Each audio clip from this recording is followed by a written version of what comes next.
আসসালামু আলাইকুম ওয়া রাহমাতুল্লাহি ওয়া বারাকাতুহু। ওয়ালাইকুম আসসালাম রহমতুল্লাহ বরকাত। জি আমার বলেন। আমার একটা প্রশ্ন হচ্ছে যে এই আশুরা সম্পর্কে। জি আশুরার যে মানে আশুরার রোজা আমি দেখতে পাচ্ছি যে কিছু কিছু মানুষ 10টা রোজাই রাখছে।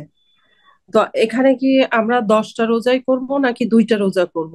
আর আশুরার যদি একটু ব্যাকগ্রাউন্ড আমাদেরকে জানাতেন, সঠিক ইতিহাস যেটা। আসুরার আসুরার সিয়াম 10টি রাখবেন না।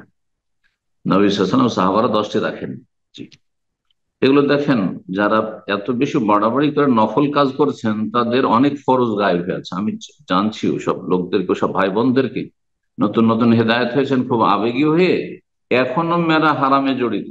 কিন্তু নফলের ক্ষেত্রে জিকির আজকারে রাত্রে ঘুমাবে তখন সূরা সেজদা ছাড়বে না, সূরা মুলুক ছাড়বে না, এই সমস্ত জিকির। একটা জিকির ভুলে গেছি তো কি হয়ে যাবে আমার? হ্যাঁ, আমি তো ছাড়ি না এগুলো। সালাতুল দোহা, ইশরাক, আর এদিকে হারাম খাচ্ছে, গীবত করছে, স্বামীর হক নষ্ট করছে, স্ত্রীর হক নষ্ট করছে, সুদি কারবারে লেগে আছে, বন্ধক রেখেছে, বিভিন্ন হারামে জড়িয়ে আছে। সহশিক্ষা, নিজের মেয়েদের পর্দা করে না, এই যে ছেলেদের নামাজ পড়ে না। আরে ফরজগুলি করে না আগে, ফরজ বাদ দিয়ে নফল নিয়ে টানাটানি, এদিকে টাকনার নিচে কাপড়, এদিকে মুখে নেই দাড়ি আর জিকির, আর এই আপনার 10টি রোজা মহরমে, ভাই এগুলো তো করে কি হবে? আগে যেটা বেশি ইম্পর্টেন্ট সেটা করে।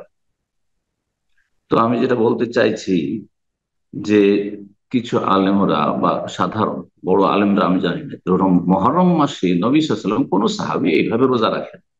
মহরম মাসের রোজাকে সেই সহিহ মুসলিম হাদিসে বলা হয়েছে যে আফজালুস সিয়াম বাদা রমজান সাওমু শাহরিল্লাহিল মুহররম বা শাহরুল্লাহিল মুহররম। রমজানের পরে সবচেয়ে উত্তম রোজা হচ্ছে আল্লাহর মাস যে মহরম, সেই মাসের রোজা। কিন্তু এটা দিয়ে যদি উদ্দেশ্য হয় যে মহরম মাসে বেশি বেশি রোজা রাখো শাবানের মতো, তো নবী সাল্লাল্লাহু আলাইহি ওয়াসাল্লাম কেন রাখেননি, তার সাহাবারা কেন রাখেননি? সুতরাং শুধু এই হাদিসটি নিজের খেয়াল খুশি ব্যাখ্যা করলে হবে না, দেখতে হবে যে সাহাবাই কেরামরা কি ব্যাখ্যা করেছেন এবং আমল করেছেন। রসুল্লাহ স্বয়ং কি আমল করেছেন? শাবান মাস সম্পর্কে তো ঠিক আছে, অধিকাংশ দিনগুলিতে আপনি সিয়াম পালন করেন, কিন্তু মহরমে 10টি বা 9টি বা তার বেশি কম রাখবেন, এটা ঠিক নয়, আমি ঠিক মনে করি না। এবং এটি ইনশাআল্লাহ ঠিক। কারণ নবী সাল্লাল্লাহু আলাইহি সাল্লামের যে হাদিসগুলি রয়েছে তাতে এতটুকু রয়েছে, ইমাম ইবনুল কাইয়িম রাহিমাহুল্লাহ যে বলেছেন যে আপনি 3 দিন রাখেন সবচেয়ে ভালো, না হয় 2 দিন রাখেন, 2 দিন রাখলে 9 আর 10 রাখেন। অধিকাংশ হাদিসগুলি এটি প্রমাণ করে। আর যদি তাও না পারেন, তাহলে পারলে একটি রোজা রাখেন, কমপক্ষে একটি রাখেন, তাহলে আশুরা, আশুরা মানে শুধু 10 তারিখের রোজা, ওতেই গত এক বছর গুনাহ মাফ হয়। তারপরে আপনি 9 তারিখ আরেকটা রাখলেন, তাহলে আরেকটা নফল রোজা, সুন্নত নফল রোজা, আপনি সুন্নত রোজার ফজিলত পেয়ে গেলেন, অনেক ফজিলত একটি রোজার। আর যদি 3টি রাখেন তো 3 রোজার ফজিলত পেলেন, একটা দিয়ে এক বছর গুনাহ মাফ হইলো, সাগিরা গুনাহ। আর বাকি দুটো দুটো রোজা আরো আপনার অতিরিক্ত ফজিলতের হইলো। আপনি এই 3টির কোন একটি আমল করেন, 3টি রাখেন, না হলে 2টি রাখেন। 2টি রাখলে 9 10 উত্তম, 10 11 চাইতে। আর যদি যাদের মেহনতের কাজ রয়েছে, কষ্ট রয়েছে, অথবা শরীর অত সাথ দিচ্ছে না, কষ্ট হয়ে যায়, অসুবিধা হয়ে যায়, পানির প্রয়োজন রয়েছে, ইত্যাদি ইত্যাদি, যে কোনো কারণ হোক না কেন, যদি পারেন তো একটা রাখেন, সেটা রাখতেও যদি কষ্ট হয় কোনো গুনাহ না। সারা জীবন কেউ যদি আশুরা রোজা না রাখে কোনো গুনাহ না।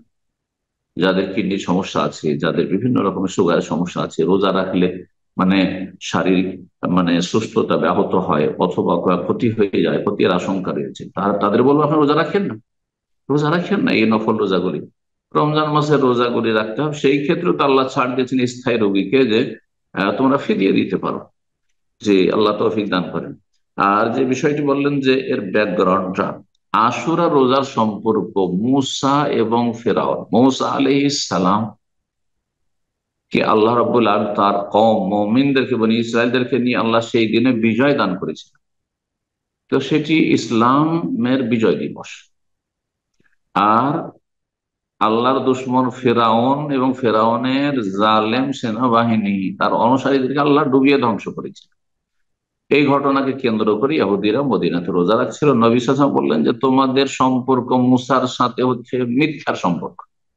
হ্যাঁ, শুধু নামটা ব্যবহার করো মুসা আলাইহিস সালাম, কিন্তু মুসা আলাইহিস সালামের আদর্শ তৌহিদের সাথে, তার ইসলাম ইসলামের সাথে কোনো সম্পর্ক নেই। আর আমরাও নাহনু আহাক্কু বিমূসা মিনকুম, আর আমরা হচ্ছে সত্যিকার মুসা আলাইহিস সালামের অনুসারী, যে আম্বিয়া রসুল্লাহের দিনের মৌলিক বিষয় তৌহিদ। তারা তৌহিদকে রক্ষা করেনি, তারা ধর্মকে দিনকে রক্ষা করেনি, তারা তওরাতকে বিকৃত করেছে। আর সুতরাং রাসূলুল্লাহ নিজে রোজা রাখলেন এবং সাহাবায়ে কেরামকে রোজা রাখতে বললেন। এর সম্পর্ক কারবালার ঘটনার সাথে কোনো সম্পর্ক নেই। কেউ যদি মনে করে যে আমি আশুরা রোজা রাখছি, হোসেন রাদিয়াল্লাহু এদিন শহীদ হয়েছে, তাহলে সে বেদাত। রোজা রেখেও সে বেদাত, সতেরো সাবের। কারণ বাঙালিরা অনেকেই জানেন না, মনে করেন যে আমরা আশুরাতে কেন রোজা রাখছি, হোসেন হোসেন রাদিয়াল্লাহু শহীদ হয়েছিল, তো যেদিন নবী সাল্লাল্লাহু আলাইহি ওয়াসাল্লাম ইন্তেকাল করে সেদিন রোজা রাখবেন নাকি? হোসেন আলী হোসেন রাদিয়াল্লাহু তাআলার বাবা আলী রাদিয়াল্লাহু তাআলা যেদিন শহীদ হয়েছিলেন জঙ্গি খারেজির হাতে, তো তো সেদিন রোজা রাখবেন নাকি? না, কারো জন্ম মৃত্যুতে রোজা নেই। বারাকাল্লাহ ফিক।